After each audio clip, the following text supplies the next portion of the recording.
ప్రజలకు సేవ చేయాలన్న లక్ష్యంతోనే రాజకీయాల్లోకి వచ్చానని తమిళగ వెట్రి కళగం అధ్యక్షుడు విజయ్ అన్నారు. తిరుచిరాపల్లి నుంచి ఎన్నికల ప్రచారాన్ని ప్రారంభించిన ఆయన తమిళనాడులో ఆకలిని, అవినీతిని అంతమొందించి మనస్సాక్షితో కూడిన పాలన అందించడమే తన లక్ష్యమని వెల్లడించారు. తాను చాలా డబ్బును చూశానన్న విజయ్ సంపాదన కోసం రాజకీయాల్లోకి రావాల్సిన అవసరం లేదన్నారు.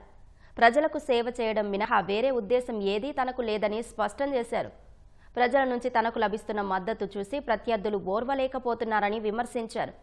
బీజేపీపై విమర్శలు గుప్పించిన విజయ్ ఎస్ఐఆర్ పేరుతో బీహార్లో దాదాపు 65 లక్షల ఓటర్ల ఓట్లు గల్లంతయ్యాయని మండిపడ్డారు.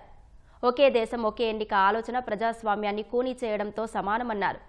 నియోజకవర్గాల పునర్విభజన పేరుతో కుట్ర జరుగుతోందని, దక్షిణాది రాష్ట్రాలను బలహీనపరిచేందుకే ఈ ప్రక్రియ జరుగుతుందని మండిపడ్డారు. బీజేపీలాగే డీఎంకే కూడా ప్రజలను మోసం చేస్తోందని ఆరోపించారు. 2021 అసెంబ్లీ ఎన్నికల సమయంలో అలివిగాని హామీలు ఇచ్చి అమలు చేయడంలో విఫలమైందని దుయ్యబట్టారు.